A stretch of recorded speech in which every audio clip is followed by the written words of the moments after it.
we know we live somewhere that's far too cold. When we get excited that the temperature rises from about -37 Celsius to about -10 Celsius because the snow gets a little bit softer and easier to walk on.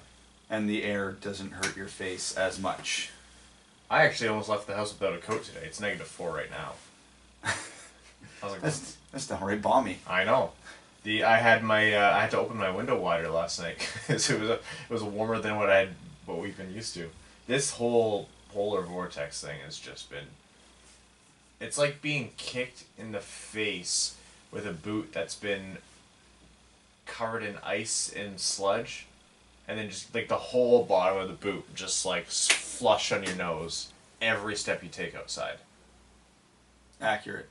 Although Polar Vortex sounds like it's either a really awful action movie or a really good Disney movie. It's actually the new Seattle NHL team name. Seattle Polar Vortices, if you will. I'm down for that. No, or they'll take the Maple Leafs approach and they're the Seattle Polar Vortexes. You know, it's an old regiment from the Seattle Polar region. Evan's watching a video right now of this dumb bench brawl in Canadian university hockey. I saw that the commentary is better, but for sake of keeping this at least somewhat kid-friendly, we cannot play the audio. No. What better demonstration that hockey players are the biggest meathead idiots in the world than that video? Just stupid people doing stupid stuff. In college. in college. Like, in university. That's why there's always, like, a little part of me that just kind of, like, cringes, but smirks at the same time when someone's like, oh, this hockey player is expected to be a role model. I'm like, this guy is a meathead goon who probably bullied kids all through high school until he made the show. Like, no, he's not a role model. He's just really good at playing hockey. Not all of them, mind you. Some. But for sure some of them are not good people. The best way to know is to play hockey and grow up playing hockey and being around those people in a dressing room. Well, we were even talking about it on the way to pickup last week, how just as soon as we hit in the dressing room, it's like there's 37 words in my vocabulary that completely escape my memory until I step into a hockey arena. Oh, yeah. And then everybody's a duster, a plug. Yeah. Everything. It's bud. I never say bud until I'm on the ice. I never once say bud until I'm talking to someone else in a dressing room with skates on my feet. And every third word's a curse word. Yes, absolutely. The people are like, oh, well, what, you think you're better than them? No, I was one of them. I was also one of those shitty people. I know what this is. If you're a hockey player, you are objectively a bad person until you get out of that dressing room, and then your decisions are yours again. But up until then, it's not really up to you. It's part of the territory. Generally, any high-level minor hockey player in Canada speaks 3 languages: English, broken French, and profanity. Yeah. 2 of those are fluent. Yeah. Depending on the player, we don't know which 2.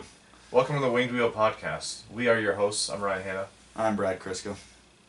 Oh, hi, I'm Evan. Yeah. Sorry. There he is. I like that little dramatic pause here, because how many times we've paused when Evan wasn't here, and then everybody's like, oh, they're making that same joke again. Got him. Yeah, that probably threw a couple people off.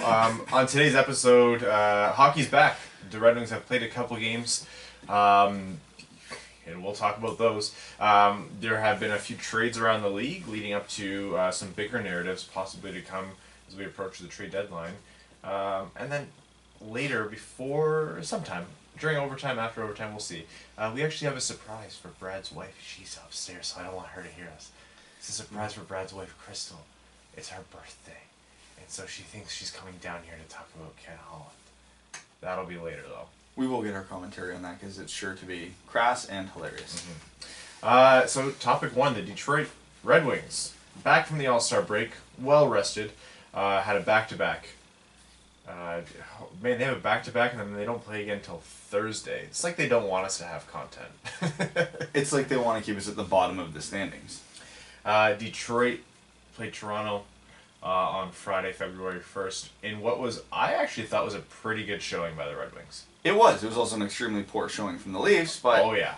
It was most notable event that night according to Sportsnet and NHL and everyone, is, of course, Jake Muzzin's first game as a Toronto Maple Leaf. Because these games are always Detroit.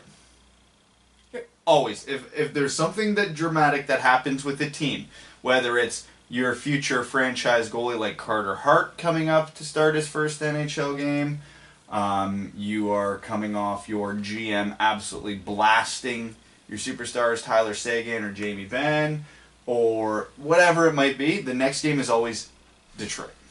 A side story, I guess, if you care about hockey, was that it was a retirement or a number retirement ceremony for Red Kelly. But I guess that's not as important as Jake Muzzin.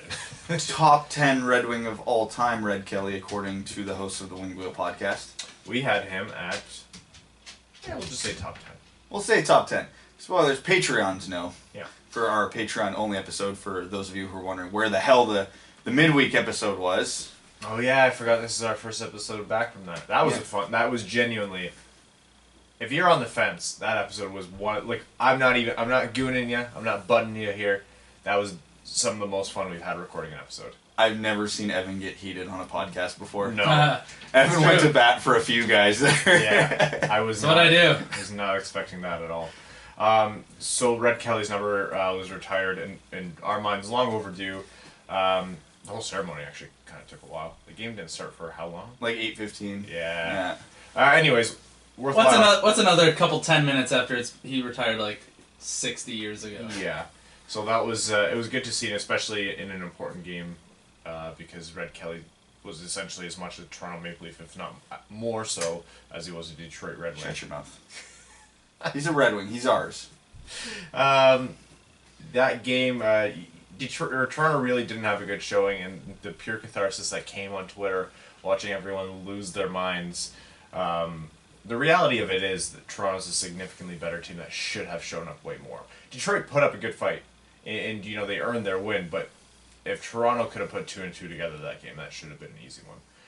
Detroit did have the very Detroit-esque let Toronto score far too late to tie up the game. Detroit, I literally cannot remember a game off the top of my head where, outside of last night now, where Detroit successfully held a third period lead. That was not... It's I would legitimately say like there's probably a 45% chance now any given night they'll blow their lead. It's funny because I know it's not true and it always feels overblown, but I legitimately can remember more games where Detroit came back from a third period deficit to win the game than they have just holding a third period lead. Sure, they've won some of those games in overtime where they blew a third period lead, but still, it's horrifying. It's actually better for the tank for them to be doing this. Because there's the off chance that they'll lose that point, and you give someone else a point, not like Toronto would ever affect their lottery standings. But if we're talking actual hockey, this is a point of concern. It's kind of been one for the past few years. When you're a team that's actually making a real run for it, and I'm saying like when this team gets to the point where they can be competing for a playoff spot, wins, like there's no more talk of this tank. This will hopefully be a thing of the past. The loss of leads late in the game so consistently is what separates wildcard teams and teams that can win playoff series with, people who are going to be on the outside of the bubble. People are going to be stuck in purgatory and mediocrity, and you have their fans clamoring, oh, well, they lost like 14 of their games by 1 goal. That means they could have swung either way all season, which is this weird fallacy I've been actually seeing a lot of people preach about the Red Wings, and I understand the logic behind it. Like, I don't think you're a crazy person for saying those things, but a goal is a goal. A lot of times 1-goal games are not nearly as close as what the stat sheet says, and all the rest of the times it doesn't really matter, because if you're back a goal or you're giving up that goal, it still means you were bad enough to lose the game. It does not make it. You can't just split all of those 1-goal games and say, oh, well, Detroit, if they won half of them. All right, if Detroit was a better team, if they scored more goals. If Jimmy Howard wasn't 4th in the league in 5-on-5 save percentage. Yeah. That's the reason most of these 1-goal games are happening. Oh, absolutely. Jimmy is keeping them in it.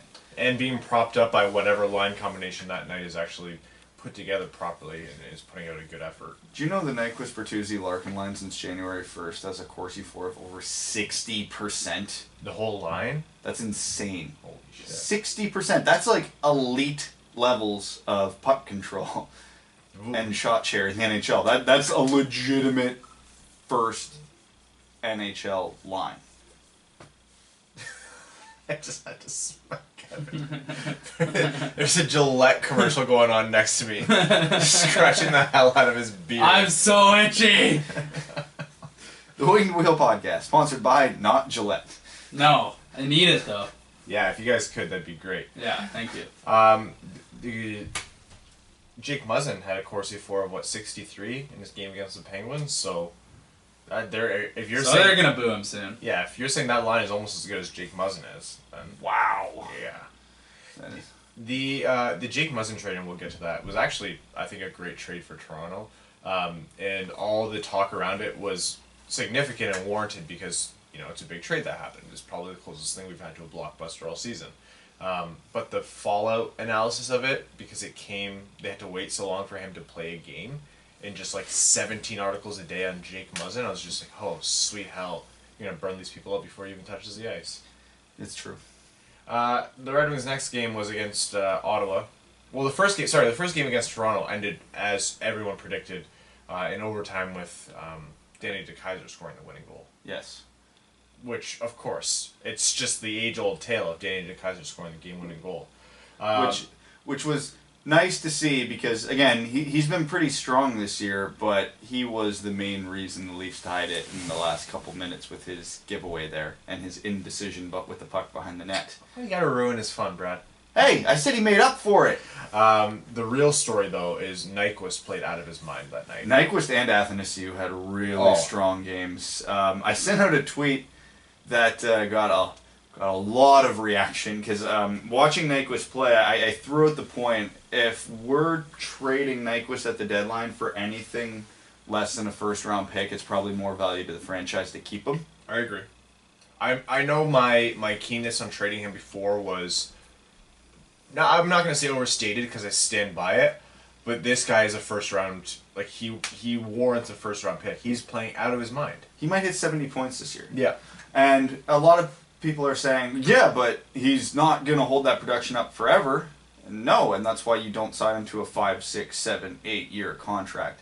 If he's unwilling to sign a 3 or 4-year contract with Detroit, then absolutely you jettison him off for a second or a third-round pick if you can't get a first. But if he is willing to sign a contract that's in the range of 4 years, anywhere from $4 to $6 million a year, you keep him. How much can a guy decline in 4 years? So last year you're paying $6 million at most for a guy who's going to put up 45 to 50 points. That's not great, but you're probably still getting 2 to 3 really good years out of it. Remember that Max Bultman article where they broke down where Detroit's biggest holes are in 3 years, where Detroit, in order for Detroit to be a contender in Larkin's window, one of them was a second-line winger. Gus Nyquist plays winger, and right now on a first line. So if his regression is to a second line winger, I mean, I'm not saying that there's not risk involved in extending him. I absolutely understand the risk. But I don't understand Sure. The people who are doubting that you should get a first back. They're like, well, this isn't the Tatar trade where you're always going to rob them. No, it's not. But also, Nyquist is a great example of someone who actually deserves a first. If you could tell me that Nashville, you went up to David Poile and said, hey, give me a first-round pick, and I will grant your team 70 more points of offense a year, he'll take that deal. I guarantee you there is such a market for players like Nyquist. The only thing holding it back this year is it's a weird year where there seem to be 1 to 7 guys, all of whom could fit that niche. And who could be had at different prices. And as good as Nyquist is, and for teams who are looking for top 6 forwards, he's probably behind Mark Stone, Matt Duchene, Wayne Simmons, although I think Nyquist is a better player than Wayne Simmons, but the general consensus is Wayne Simmons is going to garner more interest. Michael Furland, Matt Zuccarello, Kevin Hayes.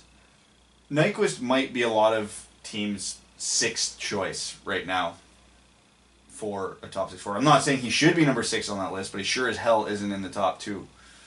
So at best, he's going to be team's 3rd choice. So as much as objectively he's worth a first-round pick, the market may dictate he's not worth a first-round pick. In which case, I say, yeah, hang on to him. And again, people have to understand, the teams that are going to be trading for Nyquist, their second-round pick is not going to be pick 35. Their pick is going to be like pick 58. Overall odds of players drafted in the second round to become NHL regulars is somewhere in the 40 to 50% range.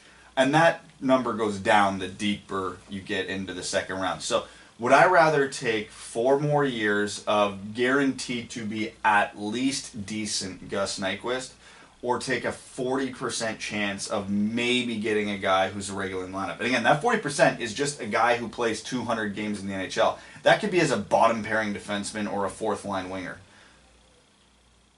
Again, when you're rebuilding, you want as many lottery balls in the hopper. So the more picks you get, of course, the more likely one of these long shots is to pan out. But at the same time, when you're... It's not like we're trading a 34-year-old veteran who you know doesn't have many good years left, and this is his last kick at the can. This is an asset that can still be useful for a bunch more years. How many years? Again, we don't know. Nyquist had his insanely hot start to his NHL career, dipped off for a couple of years, and has come back the last couple, especially this year. I'm just saying, we know there's value to be had there. We don't know there's value to be. Like, if it's a Nick Jensen who is objectively playing out of his mind right now, but if you look at his career trajectory, I don't think he's anything more than a 4 or 5 defenseman on a good team. You trade him. You look at Jimmy Howard, who is, 35 years old now? Yeah, he doesn't have that many good years left. If there's value there, you trade him for a 2nd or a 3rd round, whatever. Trevor Daley, old. You trade him for whatever. Nyquist isn't in that same scenario. Okay, so I still trade him if the return's a first, because now the odds in the lottery hopper are way up. You're more likely to get a usable NHL player there than you are not. Joe Veleno was a 30th pick. But anything later than that, you really have to start exploring the options of, okay, there's probably more value to keep him. The Red Wings then played the Sens the night after, and De Keyser, not skipping a beat, scored the first goal. Which turned out to be the game winner. Yep. 2-0 win for Detroit. Which is the first time since Anders Eriksson in the mid-90s has a Detroit Red Wings defenseman scored game-winning goals on back-to-back days. Oh, really? Yep. Oh, that's fun. They had the breakfast break with Nick Jensen, and his guilty pleasure is Rick and Morty. Oh, look at that. Yeah, there you go, Ryan. You trade him immediately. You actually have to be a pretty highly intelligent to understand Rick. Yes, a savant. Then explain to me Nick Jensen's poor puck decisions, Ryan. Instead I'll just talk about the Red Wings' upcoming schedule, which is no games until Thursday at 7:30 against Vegas, and so we're gonna have to drum up some content here. We'll aim for a guest. Yeah. The Red Wings are currently sitting 27th out of 31 teams in the NHL. New Jersey and LA and Ottawa all have fewer games played than Detroit.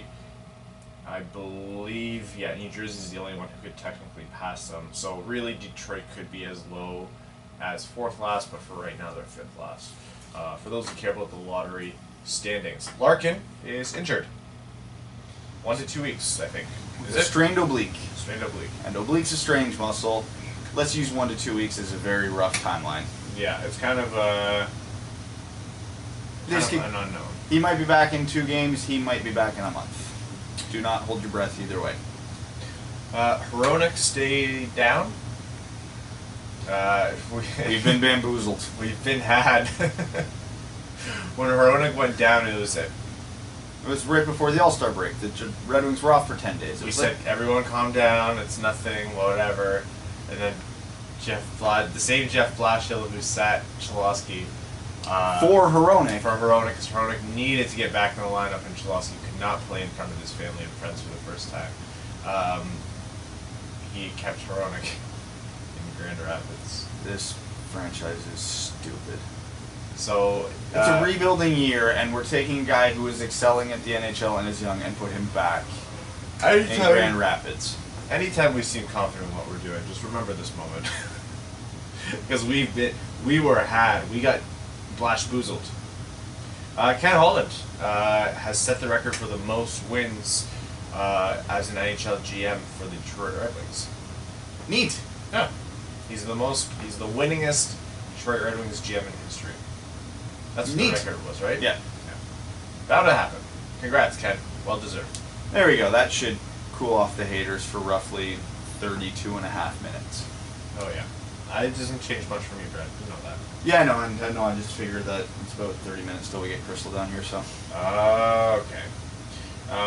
There were a few trades. We're going to first the Jake Muzzin trade. So the Maple Leafs traded with the LA Kings. The Leafs got Jake Muzzin, left-handed defenseman, left-handed defenseman. Yes, he's a lefty.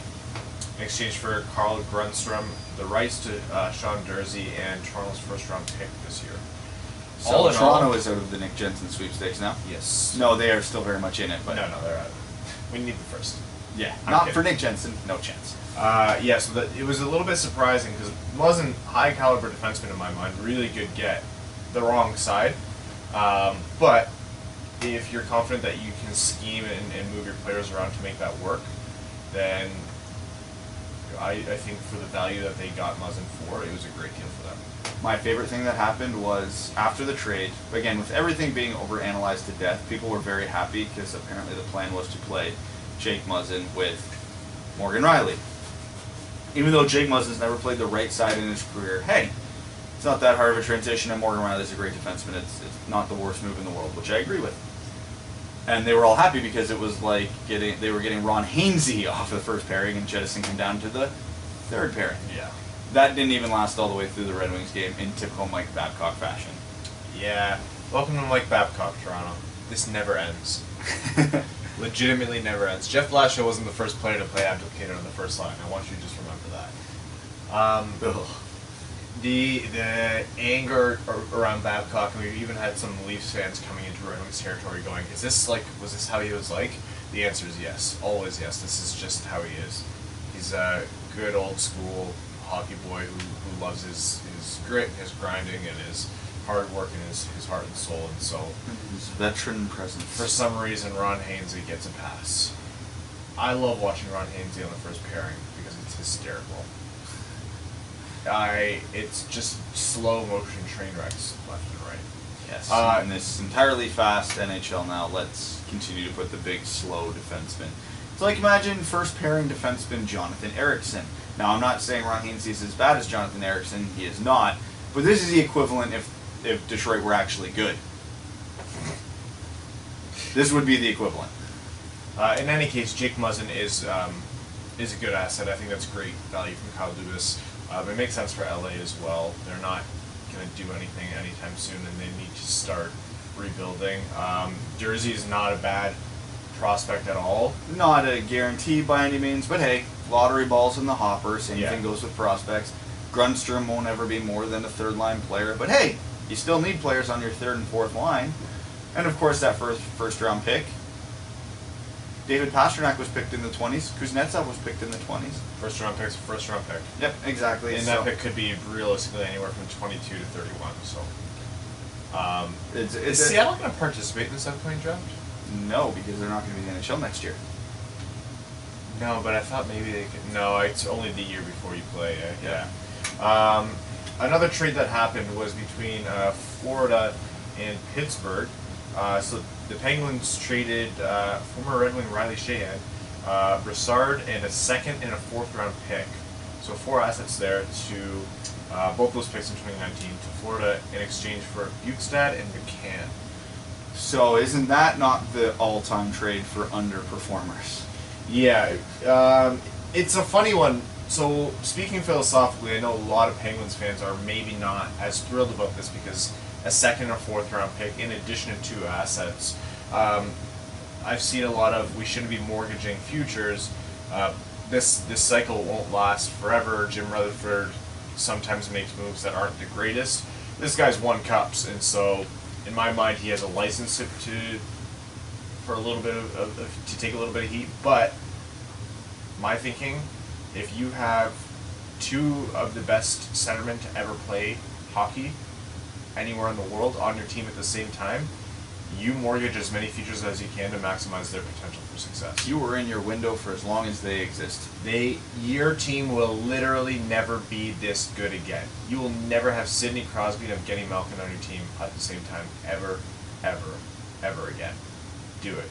If you're going to keep mortgaging futures, fine, do it. Was this the best way to do it? I'm probably not smart enough to know that. Is this a high impact move? No. Does it help the team?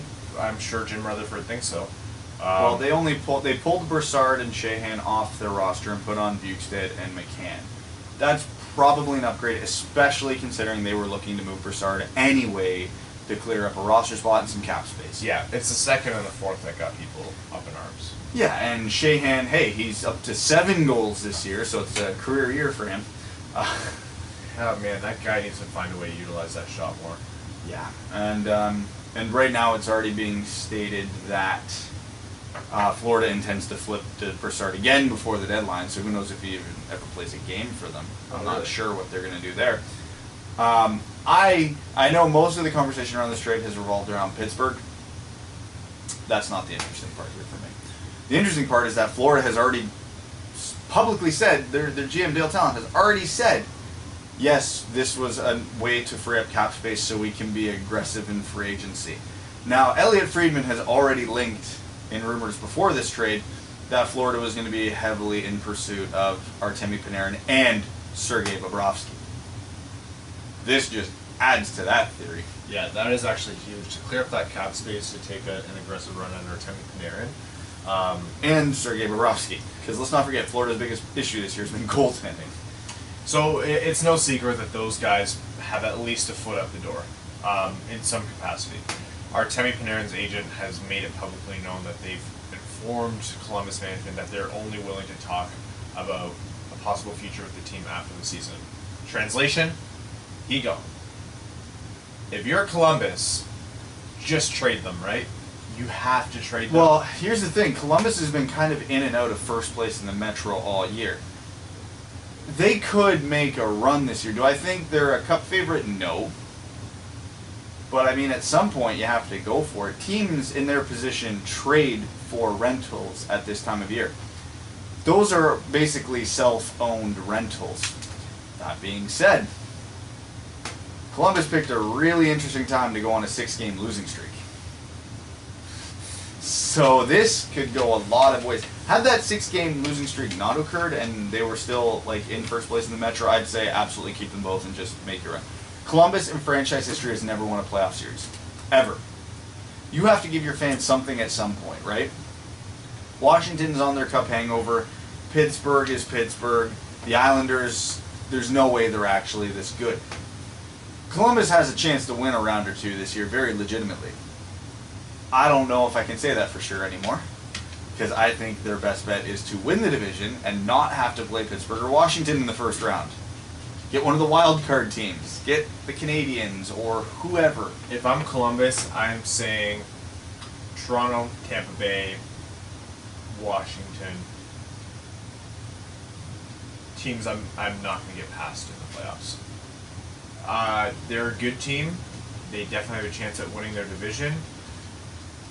But this likely isn't their year, right? Like, okay, statistically speaking, no. The smart, rational decision here is to trade both of them for the best return and move on. But again, not everything is just numbers on a page or whatever. Again, we have to look at the circumstance in Columbus. As I mentioned, this team has never won a playoff series. They have a very good chance to do that this year. Could you imagine if we were Blue Jackets fans or the Red Wings were in the same situation? And we're sitting here looking at our very good hockey team just to have them blown up at the deadline. Yeah, but this is kind of atypical, right? Like, both these guys are, like, they're out the door. This is a very unique circumstance that we probably will not see again. But again, Columbus is not a market where they can afford to have the fan base turned on them. And again, any knowledgeable hockey fan would look at this scenario and go, yeah, no, I get it. I don't like it. It sucks, but whatever. I get it. It's for the long-term good of the team. You have to realize most of the people who watch the games on TV and most of the people who pay for tickets in the arena are not what you would call diehard hockey fans. They're casual fans that they'll watch the games, they'll go to the games, but they don't really pay much attention to the team in between. They will not understand why the team is selling off two of the best players in this circumstance. Sure, they'll hear like the odd news report and yada yada yada. But again, even look at us Detroit fans. How much of the fan base is just in love with guys like Luke Glendening and Justin Advocator and Darren Helm and yada yada yada, and would be visibly angry if we traded any of them or waived any of them? Those are the fans that you have to keep in mind pay a significant portion of the team's revenue. They have to factor this stuff in. And it sucks, and it leads to teams making poor decisions. When you get objectively focused on arbitrary things that don't help the long-term future of the team, that's how you end up with the Eric Coles and the David Legwans of the world. This is just the inverse for Columbus. The hardest choices require the strongest wills, Brad. I agree. If I'm Columbus's GM, I'm trading them both. But I understand if they don't. The last trade, which wasn't really like a super impactful one, Dallas acquired Jamie Alexiak from the Penguins for a 2019 fourth round pick. Cool. Barn buster. You know that barn? When was the last time a player got traded back to a team that traded him to the team? That happens often. For the same amount, right? Huh. Probably. It's like Former first round pick Jamie Alexiak.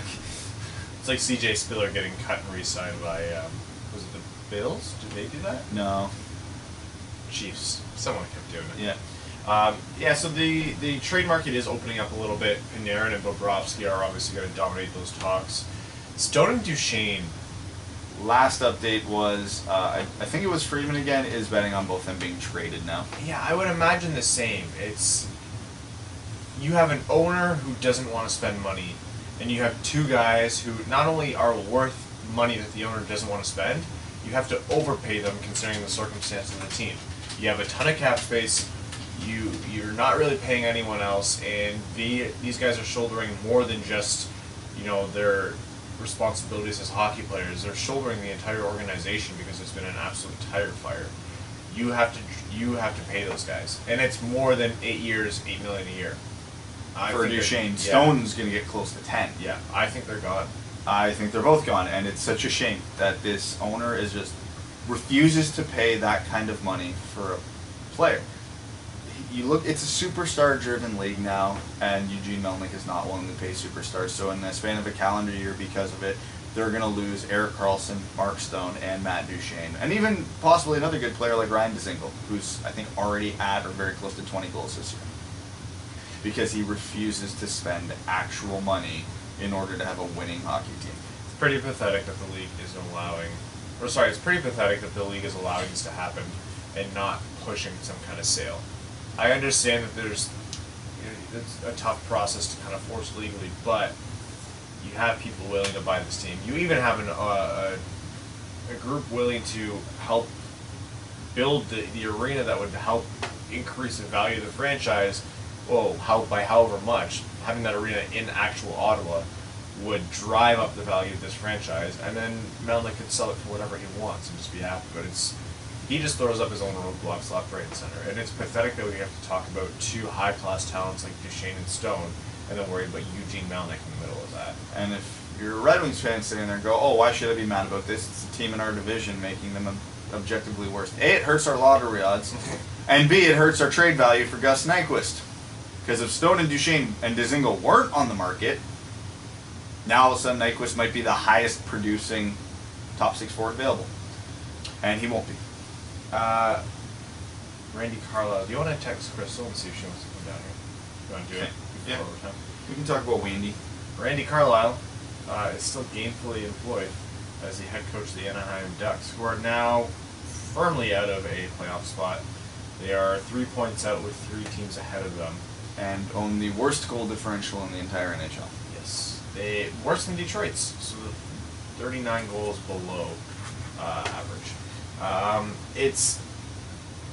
It's a really big perspective thing, because as much as we'll complain about Blashill, which we'll continue to do when it's deserved, there are teams in worse situations. Yes, like a team that had their superstar goalie in net against one of the best teams in the NHL and got shelled for 6 goals in the first period. And Carlisle did not pull him after goal 3, 4, 5, and even had to argue with players on his bench to pull him at 6. That's a sign of a team that you have under control. Yeah. We're going to get into overtime, which of course is brought to you by our Patreon supporters. All of their questions get read out on air. Guarantee is our way of saying thank you. I think we have visitors downstairs. I think I hear a snugs. So we have Mika, who you guys will have seen and heard on the podcast before. Especially if you've ever been on a live stream with us. Yes. And also, the true heart and soul of this podcast, Crystal. Hi, Mika. Hi, Princess. Hi, Mika. How are you? Hey, Crystal. Hi. Oh god. Here, yeah, Crystal, you grab that chair over there. Yeah, we've only got 2 working mics right now. So anyways, we're pretty in unanimous agreement here that Ken Holland is the greatest GM in the history of the Detroit Red Wings. Comments? no, she doesn't seem to agree. Here, Um, you sit here. I'll distract Snugs. For those of you who don't know, Crystal is the reason we call her the heart and soul of this podcast is because she has let us invade her home for 4 straight years now. We're nearing our 4th anniversary of this show. Yeah, it's hard to remember. Is it 4th? It's 4, yeah. It'll be 4 now. So, starting with upstairs, before Mika was even born, before these 2 were even married, Weird. Crystal has let us invade her home. So, Crystal, as much as we want to hear your thoughts about Ken Holland first, the Winged Wheel podcast wanted to say thank you to you and also happy birthday. So this is for you from us. Look at me! Look at Mika, who's playing rocket ship with Dad. So we thought, what could we possibly get you that is an escape from our bullshit, Thanks, guys. which is just a day at the spa. So enjoy that. Thank you. Mika, can you say happy birthday, mommy? Happy birthday, Mommy. That's Thank you. nice. Say it again. Say happy birthday, mommy. Happy birthday, Mommy. Thank you, Mika.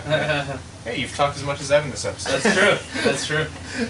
Crystal, while you're here, your thoughts on Ken Holland being the winningest GM in Detroit Red Wings history?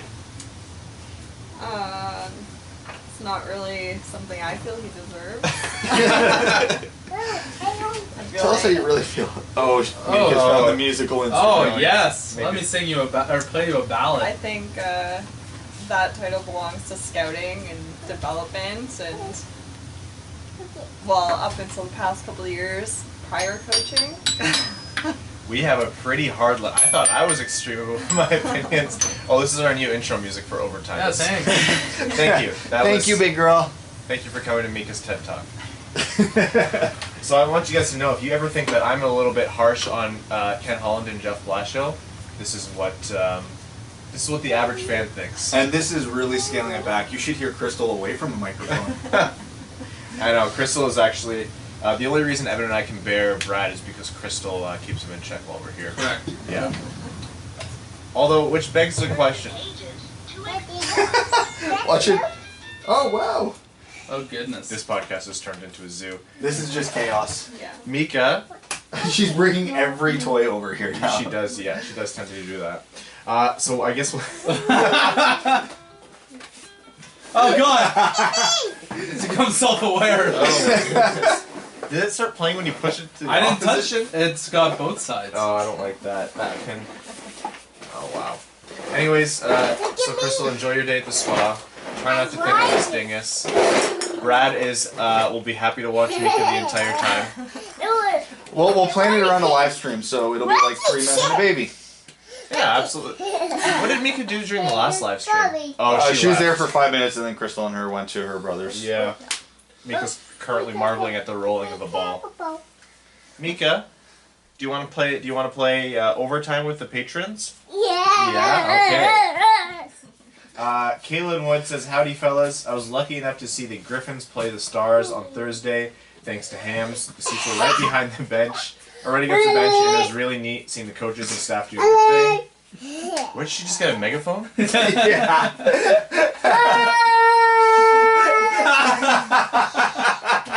Did you buy your kid a megaphone?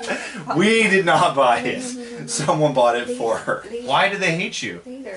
That's one of those things you like dig a hole in your backyard, fill it with cement, and put that in there. Yeah, you never let that thing come to light. Lots of laughs, water squirting and chirps. The game was a blast. 8 total goals scored. 4 of them were unanswered by the good guys, and 2 of them were from Ras, who was such a giant. It was funny seeing him next to Hickets. Anyways, what is your favorite Fat Boy Super Bowl snack? I'm quite partial to the cream cheese stuffed jalapenos wrapped in bacon. Yeah, you participate in overtime, Crystal. Take It's my spot. just something I would never consider eating outside the Super Bowl, you know. It's an exclusive treat I get once a year. Cheers, guys. Keep up the good work. Crystal, what's your favorite Fat Boy Super Bowl snack?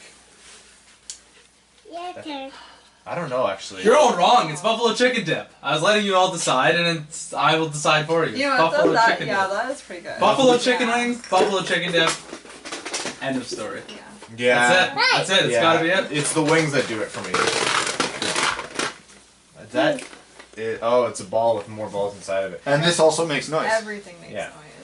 noise. Dan Bell says, "Howdy peeps, hope you're staying warm up here. I'm outside Chicago and it was quite chilly this week. Shoveled my driveway way more than I would have liked the last few days. Glad to see the Wings beat Babs. Thought Mantha had a stellar game. Came back and broke up the Leafs rush a few times and he looked like he had an extra step in his game. Heading to the LCA on Thursday for the Vegas game, then off to Grand Rapids and Kalamazoo for craft beer weekend. Just saw Larkin is out for a few weeks, so that's just awesome. Makes me slightly less excited to see the game, if I'm honest. Anywho, go Blue, go Brady, greatest of all time, cheers." Brad, what do you think about that? He said, "Go Tom Brady." Yeah, but he still sits when he pees. He kisses his kids on the lips for way too long. Antonio says, "Hey guys, with the polar vortex finally passing, what Really? are some Crystal's of your..." letting that go without a Tom Brady chirp? I'm disappointed in you. You don't like Tom Brady? Oh my god. He is overrated in so many ways. Do you think he's the greatest quarterback of all time? He's gotta be, No. right? I don't know anything about football, but he's gotta be. No, if you actually look at the stats between him and what's the Green Bay Packers? Rogers. Rogers. Brett Favre. Rogers actually has much better stats and a worse team in front of him. Yeah, but Rogers' family doesn't love him, so... Yeah, true. Apparently he discontinued connections with his family. Yep, yikes for me on that one. And he plays for Green Bay, which is like... They're Lions fans. Crystal, remember Green Bay is the enemy to them. I'm not a Lions fan. I have no... Evan's a Lions I'm just fan. I'm all about the freedom and supporting the troops. What's some of your coldest you've ever been moments? For me, it was going to the alumni game in Comerica's New Year's Eve when the Russian 5 played Toronto. It was so cold, my beard froze, and my mom's Bloody Mary turned to salsa. When we went to the Winter Classic in Ann Arbor, that was freezing. Yeah, that was the first one that came to mind for me. Yeah. That was the Crosby Buffalo game, right? No, that was the Detroit Toronto in Big House, Michigan. I think that the Pittsburgh Pittsburgh Buffalo Buffalo Winter Yeah. Classic, for us, but Everyone always- Canada is cold, so. Everybody always says the Winter Classic when they go, it was awful I weather. know. Madness, or 2 Madness 2, has a few questions. Speaking of Bloody Marys, what's better, a Bloody Mary or Caesar? Caesar. Caesar. I can't drink tomato juice, Hmm. so I have no horse. Now a hockey question. At first glance of Koskinen's new contract, I was appalled. But then when you dive further and look at NHL goalies making between 4 and 5 mil, excluding Frederick Anderson, I think it looks a lot better. The list is Bishop, Anderson, Luongo, Jake Allen, Dubnyk, Antti Ranta, Cam Talbot, and Scott Darling. Looking at that list, who would you rather have? Obviously Dubnyk, but he's being paid about half of what he's worth. and they traded him for a bag of pucks, I would probably take Ranta. He's marginally better in my opinion, and he signed for 1 less year. I would take Bishop right now, but he signed for 1 extra year and until he's 35. That's a little scary. So I think other than Dubnyk and Ranta, Koskinen would be my guy. What do you guys think? I still like Dubnyk, and I still do like Bishop, so they would be in the conversation as well. It's difficult because I'm in the boat of don't pay for goalies who haven't proven that they can be a top Oh man, level you player. can't be the GM of Edmonton. No, I cannot. And so I think Koskinen's contract it's a gamble. The guy could pan out. Oh, that's Well, nice. Mika, does that say Sky Zone? It does. I'm the guy who also doesn't want to. Crystal, would you pay Jimmy Howard $5.3 million next year? No. She says no, and I say no too. And so, can I say that and also say Koskinen's contract is worth it? I'd probably be a hypocrite, but I can see the merit to the argument. We're both wrong about Jimmy. Anyways. Tell me one trade that Ken Holland lost. I honestly only think he has lost 2. The Eric Cole trade, marginal loss, and the Datsuk trade. I only include the Datsuk trade because he signed Nielsen with the cap space. Fair. Yeah, that's okay. But if it was at the time a run for Stamkos, and I would have rather have seen him take that gamble 10 times out of 10.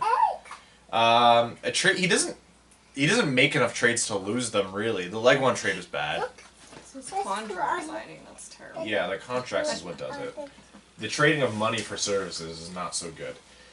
And then he says, I suppose you could include the leg one trade, but in my opinion, they wouldn't have made the playoffs that year without him. And 25 looked way better at center ice than 23 would have. We have time for some questions from our Reddit thread. Brad, how are you doing in that tent of yours? What's that? I'm out of the tent now. Oh, you're out of the tent. I can breathe again. Tragedy says, hey Ryan, Brad, but probably not Evan. Hey, I was wondering if the milk toast saying came from unoriginal people having milk and toast for breakfast. If so, I'm offended because that's my go-to breakfast. I actually don't know where it comes from. It's spelled with a Q. Milk with a Q-U-E, and then toast is right after, but it's all one word. It's not even a portmanteau. It's anyways. On a Wings note, if the roster is 100% healthy for the entire season, where do you think they finish? not last. That's for sure. No, not last. Like 5th, 6th last. Yeah. Yeah, 6 came to mind right away. Third last. Brad says third last. Third last. Wings Squigger says, how's it going? It's been forever since I saw this, but at the first preseason game this year, I saw a Wings Zach Nastasic jersey in the upper deck. What's the most obscure or interesting jersey you'd want to own? Oh man, obscure jersey? I would want... I already own one of them. Yeah. Oh, you have a Evan's Steve got on. it. Yeah. What obscure Red Wings jersey would I want? Maybe like a Boyd Devereaux.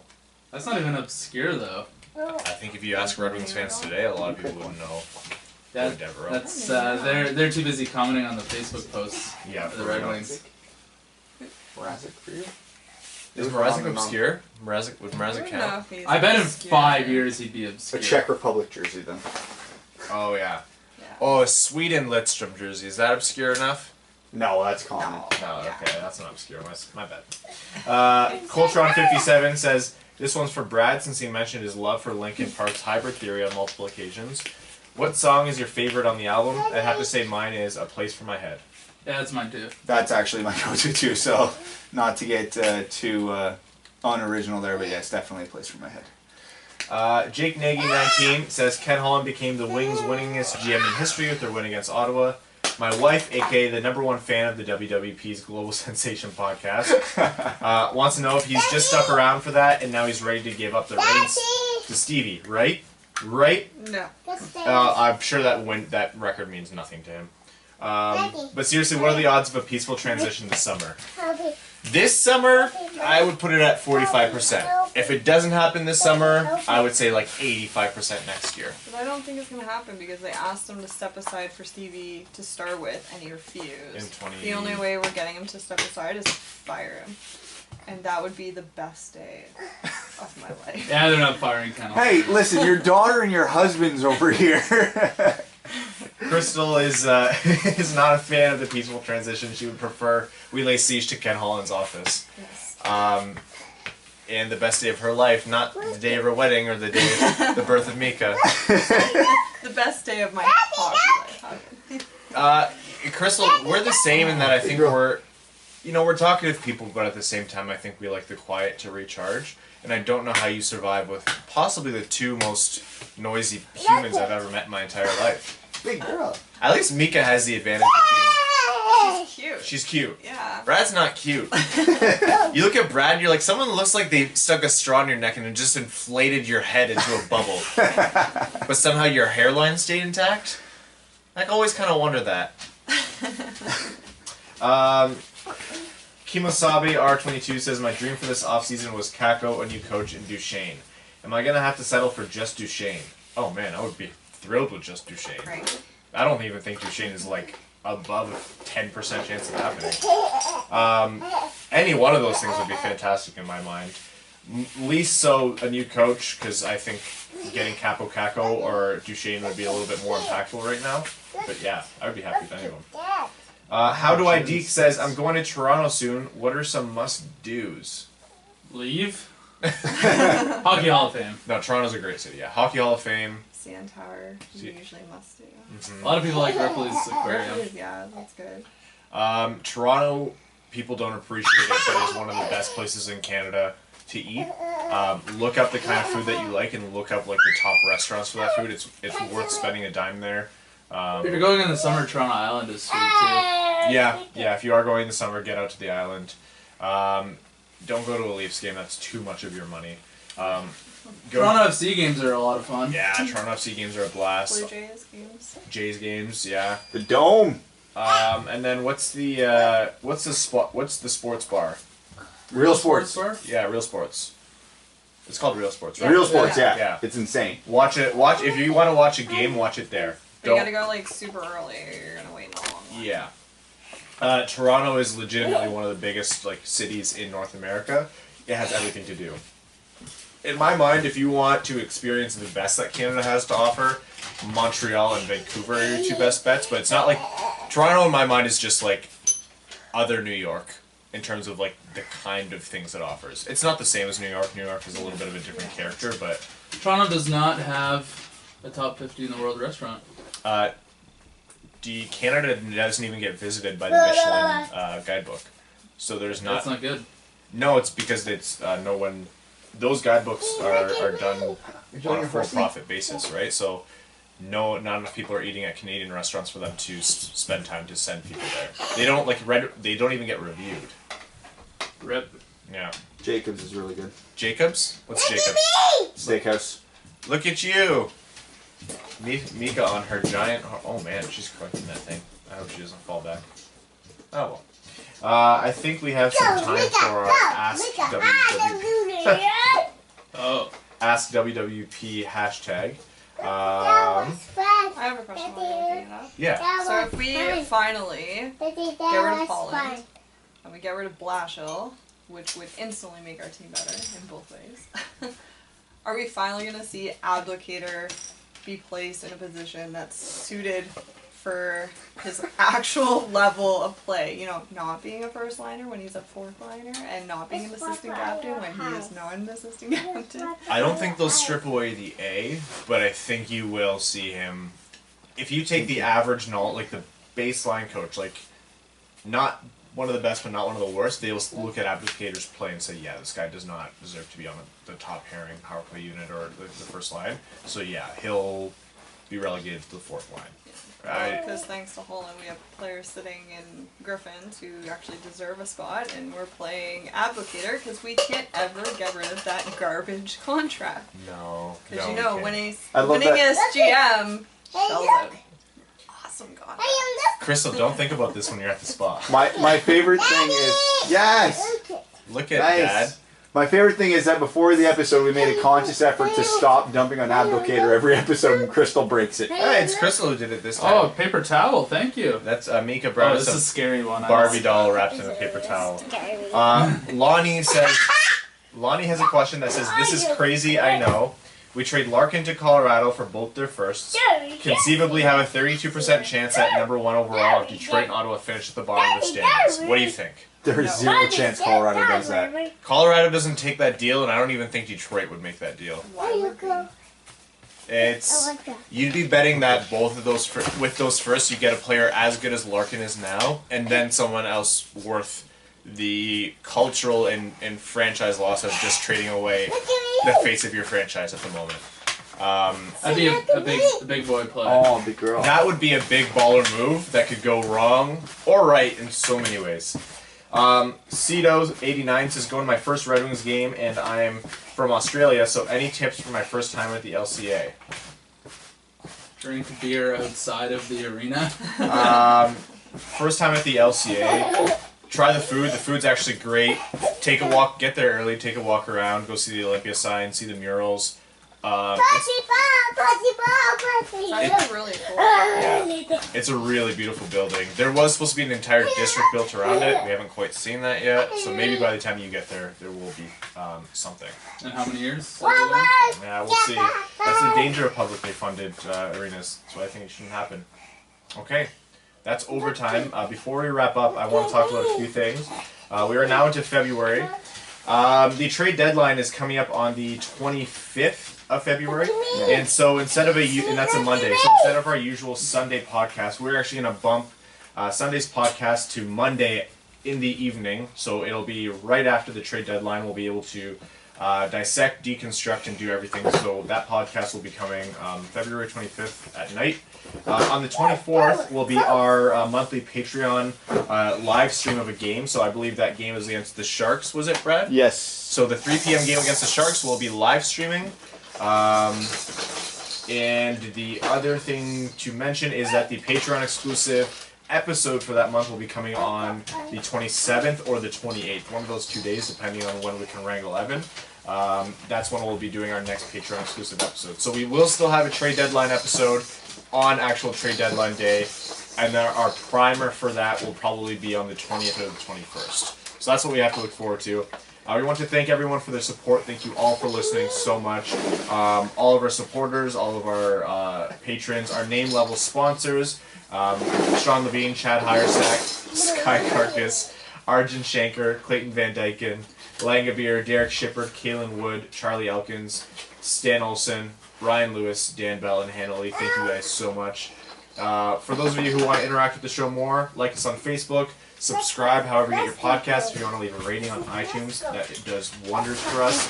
At Winged Wheel Pod on Twitter, and then go to the bio and follow those accounts. We'd love to interact with you. And with me, everyone, let's say happy birthday, Crystal. Happy birthday, Crystal. Thank you. That's our new outro.